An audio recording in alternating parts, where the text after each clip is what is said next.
ان دنوں پر 26,000 کو اگر تقسیم کریں تو ایک دن کے 3 مرتبہ ایک دن میں روزانہ حضرت جبرائیل علیہ السلام کا آسمان سے زمین پر تشریف لانا ثابت ہوتا.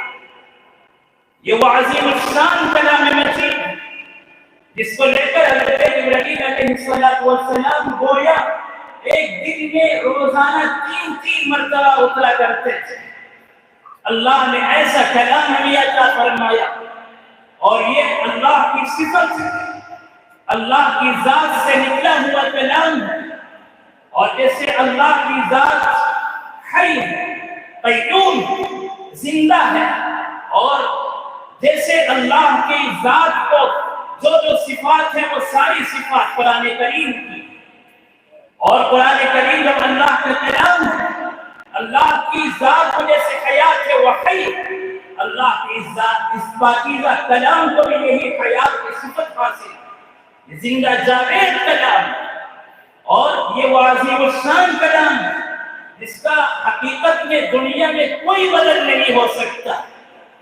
یہ وہ عظیم الشان کلام ہے جس کے بارے میں فرمایا درخشانی نے تیری قطروں کو دریا کر دیا، درخشانی نے تیری قطروں کو دریا کر دیا، دل کو روشن کر دیا، آنکھوں بینا کر دیا. خود نہ تھے جو راہ پر اوروں کے ہادی بن گئے، خود نہ تھے جو راہ پر اوروں کے ہادی بن گئے. کیا نظر تھی جس نے مردوں کو مسیح کر دیا. سبحان اللہ سبحان. اور یہ وہ کلام مجید ہے جس میں ہماری زندگی کے ہر مسئلے کا حل موجود ہے. تعمیر حیات لکھنؤ میں ایک رپورٹ شائع ہوئی تھی. ریاض میں ایک مجلہ چھپتا ہے، 7 روزہ مجلہ الدعوہ کے نام سے. اس کے حوالے سے تعمیر حیات ایک واقعہ لکھا تھا کہ امریکہ میں جہاں ڈیلیوری کی ہاسپٹل ہوتی ہے اس دواخانے میں ایک رات 2 عورتوں کی یہاں ولادت ہوئی. اور جب دونوں بچے پیدا ہوئے اتفاق کی بات یہ ہے کہ اس ہاسپٹل میں اس دواخانے میں اس وقت جو نگران ڈاکٹر ہوا کرتی ہے وہ موجود نہیں تھی. اس وقت موجود نہیں تھی اور ڈیلیوری ہو گئی. اور جو نگران ڈاکٹر ہے اس کا کام یہ ہوتا ہے کہ جب بھی بچہ پیدا ہو تو اس بچے کی کلائی میں ہاتھ میں اس کی ماں کا نام لکھ کر اس کی پٹی ڈال دے. اور جب نگران ڈاکٹر موجود نہیں تھی تو اس دونوں بچوں کے ہاتھوں میں پٹی نہیں ڈالی گئی. اور اتفاق کی بات یہ ہے کہ ایک لڑکا ہوا ایک لڑکی ہوئی اور دونوں میں اشتباہ ہو گیا کہ لڑکا کس کا ہے لڑکی کس کا. اب مسئلہ بڑا ٹیڑھا تھا. 2002 کا واقعہ ہے اور جب مسئلے کا کوئی حل نکل نہیں رہا تھا تو اس میں جو غیر مسلم ڈاکٹرز کا اسٹاف تھا ان سے ایک مسلمان مصری ڈاکٹر کی دوستی تھی. وہیں کسی دوسرے ڈپارٹمنٹ میں کام کیا کرتے تھے اور آپس میں گفتگو کے دوران قرآن پاک کے سلسلے میں اسلام کے سلسلے میں بات چیت ہو جایا کرتی. تو ان امریکی غیر مسلم ڈاکٹروں نے اس مسلمان مصری ڈاکٹر سے کہا کہ آپ تو یہ کہتے ہیں کہ قرآن پاک میں ہر مسئلے کا حل ہے، ہمارے سامنے ایک بڑا سنگین مسئلہ کھڑا ہو گیا، بڑا پریشان کن مسئلہ ہے. ہم فیصلہ نہیں کر پا رہے ہیں کہ لڑکا کس عورت کا ہے لڑکی کس عورت کی. اگر قرآن پاک کی روشنی میں ہمارے اس مسئلے کا کوئی حل ملتا ہے تو اچھا ہوگا. اس مسلمان مصری ڈاکٹر نے کہا کہ میں اس مسئلے کا حل اپنے علماء سے پوچھوں گا. انہوں نے صرف اسی مقصد کے لیے امریکہ سے مصر کا سفر کیا اور جس مصر کا بھی قاری صاحب نے تذکرہ فرمایا وہاں کی مشہور قدیم یونیورسٹی جامعہ ازہر وہاں پہنچے، وہاں کے علماء سے رجوع کیا، ان کے سامنے مسئلہ رکھا. وہاں کے علماء میں سے ایک عالم نے جواب دیا کہ میڈیکل سے ہمارا کوئی زیادہ تعلق نہیں ہے، کوئی زیادہ معلومات نہیں ہے، علم طب سے ہمارا کوئی زیادہ تعلق نہیں ہے. ہاں البتہ جب ایک لڑکا ہے ایک لڑکی ہے تو قرآن پاک کی ایک آیت کی روشنی میں اس کا کوئی حل نکالا جا سکتا ہے. انہوں نے وہ آیت پیش کی لِلذَّكَرِ مِثْلُ حَظِّ الْأُنثَيَيْنِ لڑکے کو 2 لڑکیوں کے برابر حصہ ملے گا، لڑکے کو 2 لڑکیوں کے برابر حصہ ملے گا۔ اب ایک آیت اور اس ڈاکٹر کو مل گئی تو پھر وہ اسی کو لے کر پھر واپس امریکہ پہنچے اور اس امریکن غیر مسلم ڈاکٹرز کے اسٹاف میں پہنچ کر ان سے بتایا کہ قرآن ہی کی روشنی میں مسئلہ حل ہو سکتا ہے، صرف ایک آیت کریمہ کو سامنے رکھا۔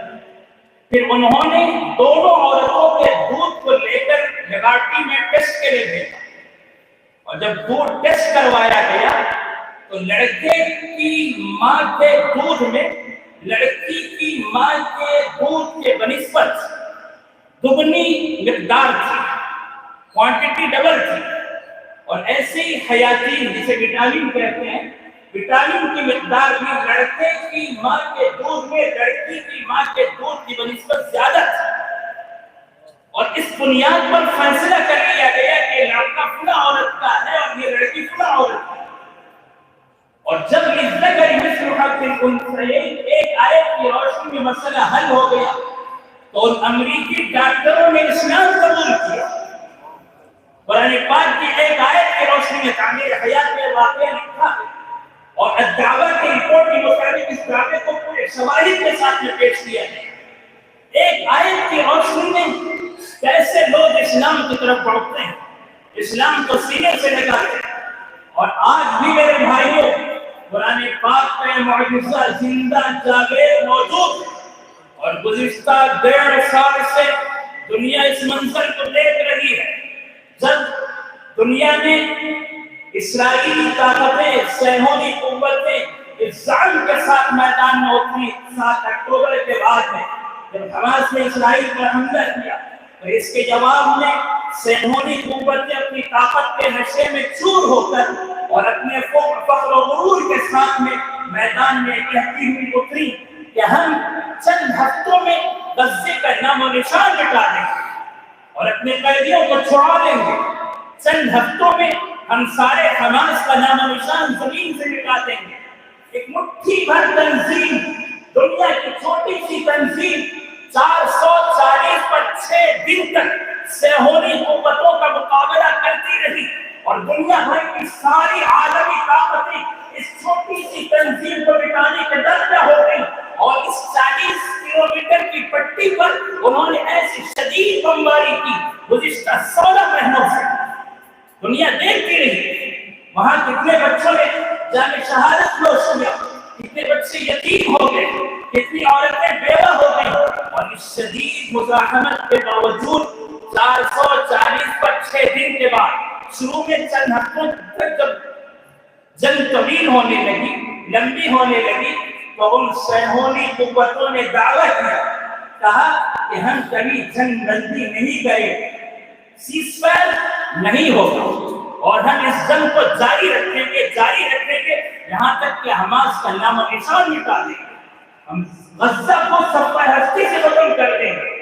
اس طاقت کے نشے میں چور ہو کر انہوں نے ایسے دعوے کیے، اور آج 440 پر 6 دن کے بعد میں کل معاہدہ کیا، جنگ بندی ہو گئی، جنگ بندی کا نفاذ ہوا اور اس پر عمل بھی شروع ہو چکا ہے۔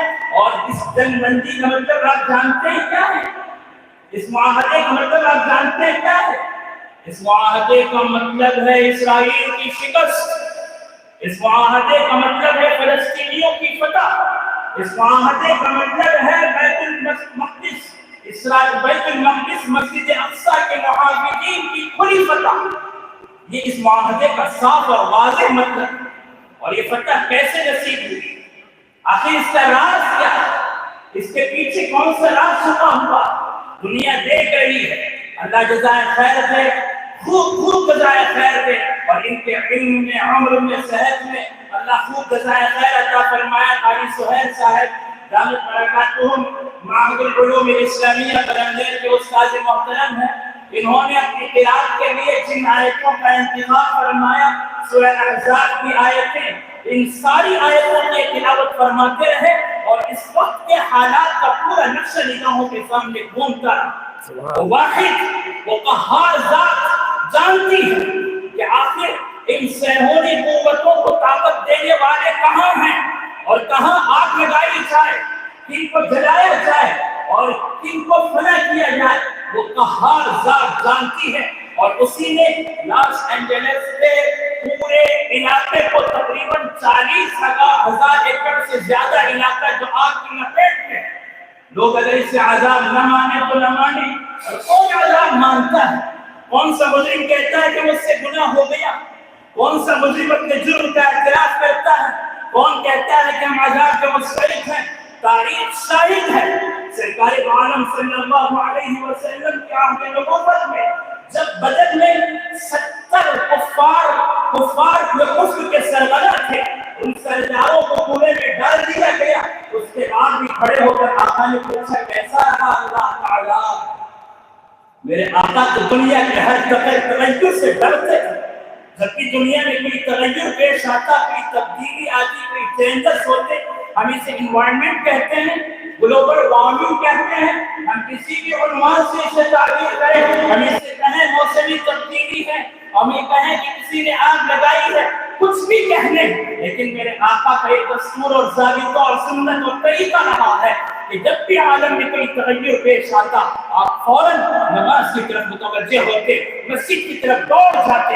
ذرا سی آندھی چلتی، ذرا سے تیز ہوائیں چلتی، ذرا سے آسمان میں بادل کالے نظر آتے، میرے آقا مسجد نبوی کی طرف دوڑ جاتے. اسیران بدر کے سلسلے میں فیصلہ کیا. سرکار دو عالم صلی اللہ علیہ وسلم کو عذاب بالکل مدینے کے قریب جو کھجور کے باغات ہیں، آپ نے اشارہ کر کے فرمایا کہ ان کھجور کے باغات تک اللہ کا عذاب آ چکا تھا. اللہ اکبر. میرے آقا کی نگاہیں دیکھ رہی تھی اور فرمایا اگر عمر فاروق ہمارے درمیان نہ ہوتے تو ہم عذاب کی لپیٹ میں آ جاتے. اور آج 40,000 ایکڑ زمین کو آگ اپنی لپیٹ میں لے چکی ہے اور 46,000 ارب ڈالر کا نقصان ہو چکا ہے. 40 پر 6,000 ارب ڈالر کا نقصان ہو چکا ہے. صرف ایک عمارت تباہ ہوئی دیکھتے دیکھتے 3,000 ارب ڈالر کی ایک عمارت کی گزری. بہت ہی مشہور مالدار کی جو اداکار ہے، فلمی اداکار ہے، جہاں سے 80% کے حیائی دنیا میں عام کی جاتی ہے. اور یہاں سے پوری دنیا میں لڑکوں کا لڑکوں سے نکاح، لڑکیوں کا لڑکیوں سے نکاح کو عام ایک رواج دینے کی کوشش کی جاتی ہے. یہاں سے بے حیائی کی نشر و اشاعت ہوتی ہے. اللہ نے اس زمین کا انتخاب فرمایا ہے، اس لیے آنکھیں کھولو. ایک طرف یا ایھا الذین آمنوا اذکروا نعمت اللہ علیکم اذ جاءتکم جنود فارسلنا علیہم ریحا وجنودا لم تروها. اللہ فرماتے ہیں ہم نے آندھیاں چلائی، ہوائیں چلائی، اور آج وہی ہوائیں اس آگ کو بھڑکا رہی ہیں. اور اس آگ پر قابو پانے کے لیے دنیا کی ساری طاقتیں کوشاں ہیں. دنیا کا سب سے بڑا طاقتور ملک اپنی پوری ٹیکنالوجی کو استعمال کر رہا ہے، لیکن اب ساری ٹیکنالوجی اللہ کے اس قہر کے سامنے گھٹنے ٹیک چکی ہے.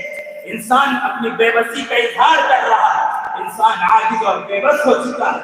اور دوسری جانب سیز فائر کے ذریعے سے، جنگ بندی کے ذریعے سے ان مسجد اقصی کے محافظین نے پوری امت کی طرف سے اپنے آپ کو کفارے کے طور پر پیش فرمایا. اللہ جزائے خیر دے ان غزہ کے ان نوجوانوں کو، غزہ کے صبر کو. اللہ تعالیٰ جزائے خیر دے غزہ کے شہداء کو. سلام ہو غزہ کے یتیموں کو، سلام ہو غزہ کے بیواؤں کو، سلام ہو غزہ کے زخمیوں کو، سلام ہو غزہ کے صبر کو، سلام ہو غزہ کے استقلال کو، سلام ہو غزہ کی استقامت کو، سلام ہو غزہ کی جرأت کو، جسارت کو، سلام ہو ہمت کو، استقامت کو، سلام ہو. آج وہ پوری امت کے آسمان کے چمکتے دمکتے ستارے ہیں، امت کے ماتھے کے روشن اور چمکدار موتی ہیں، وہ امت کے سر کے تاج ہیں جنہوں نے ہمارا سر فخر سے اونچا کر دیا، جنہوں نے ہمارا سینہ چوڑا کر دیا اور ہماری ہمت، ہماری ایمانی طاقت کو اور بڑھاوا دے دیا. یہ آخری ایمانی قوت، ایمانی طاقت انہیں ملی کہاں سے؟ میں آپ کو اس کا راز بتاؤں. اس کا راز یہ ہے کہ ان کا قرآن کریم سے گہرا تعلق. شیخ احمد یاسین سے لے کر ابھی چند مہینے پہلے شیخ اسماعیل حبیہ انہوں نے جامع شہادت نوش کیا، اور اس کے بعد یحییٰ سنوار، یہ سب قرآن کے شہدائی ہیں، قرآن کریم پر مر مٹنے والے۔ شیخ اسماعیل حبیہ بہترین آواز میں قرآن پاک کی تلاوت فرمانے والے حافظ قرآن ہیں، اور وہاں مرد بچے تو بچے، جوان تو جوان، لڑکیاں تک حافظ ہیں، اور ہزاروں بچیاں حافظ ہیں، ہزاروں بچوں کے ہزاروں حلقے قرآن پاک کے لگے رہتے ہیں، اور قرآن پاک سے ان کا گہرا تعلق ہے۔ اور یہ حلقے نازلہ قرآن کے نہیں، حفظ قرآن کے حلقے ہوتے ہیں، اور بچہ حافظ قرآن ہوتا ہے۔ قرآن پاک سے انہوں نے جیسے اپنے آپ کو جوڑا۔ میرے بھائیوں، اگر ہم بھی اسی طرح قرآن پاک سے جڑ جائیں تو یقیناً فتح، سربلندی، عزتیں ہمارا مقدر ہوں۔ اس لیے ہمیں اپنے آپ کو قرآن کریم سے قریب کرنے کی ضرورت ہے۔ اس وقت قرآن پاک کی تعلیم، تدریس، تحفیظ، تجوید اور اس کی تفہیم کے دائرے کو وسیع سے وسیع تر کرنے کی ضرورت ہے۔ امت کی ذبح حالی اور امت کی پستی کا یہی واحد حل ہے کہ امت کو قرآن کریم کے قریب آنا ہوگا۔ جگہ جگہ قرآن پاک کے درس کے حلقے منعقد کرنے ہوں گے، مسجد میں درس قرآن کے حلقے اور درس قرآن کی کوششیں ہوں، یہاں تک کہ ہر مسلمان تک قرآن کا پیغام پہنچ جائے، ہر مسلمان کے ہر گھر تک قرآن پاک کا پیغام پہنچ جائے۔ اللہ فرماتے ہیں من المؤمنین رجال صدقوا ما عاهدوا الله علیہ، مسلمانوں میں سے کچھ لوگ ایسے ہیں جنہوں نے اللہ سے کیے ہوئے وعدے کو پورا کر لیا۔ فَمِنْهُمْ مَنْ قَضَىٰ نَحْبَهُ، ان میں سے کچھ وہ ہیں جنہوں نے اپنی منت پوری کر لی اور جامع شہادت نوش کر لیا۔ وَمِنْهُمْ مَنْ يَنْتَظِرُ، اور ان میں سے کچھ وہ ہیں جو اپنی شہادت کا انتظار کر رہے ہیں۔ سبحان اللہ، کیا اونچا مقام ہے، اس مقام کو حاصل کرنے کے اب بھی منتظر ہیں۔ وَمَا بَدَّلُوا تَبْدِيلًا، اور ان کے اندر کوئی تبدیلی نہیں آئی ہے۔ علامہ اقبال فرماتے ہیں اے غازی، یہ تیرے پر اسرار بندے جنہیں تو نے بخشا ہے ذوق خدائی، وہ نیند ان کی ٹھوکر سے صحرا و دریا، دو نیند ان کی ٹھوکر سے صحرا و دریا، دو نیند ان کی ٹھوکر سے صحرا و دریا، پہاڑ بھی ان کے ہیبت سے رائی۔ اور آگے فرماتے ہیں دو عالم سے کرتی ہے بیگانہ دل کو، عجب چیز ہے لذت آشنائی، شہادت ہے مطلوب و مقصود مومن، شہادت ہے مطلوب و مقصود مومن، نہ مال غنیمت نہ کس پر گسائی، وآخر دعوانا الحمد للہ رب العالمین۔ ماشاء اللہ ماشاء اللہ، اللہ تعالیٰ خوب جزائے خیر دے۔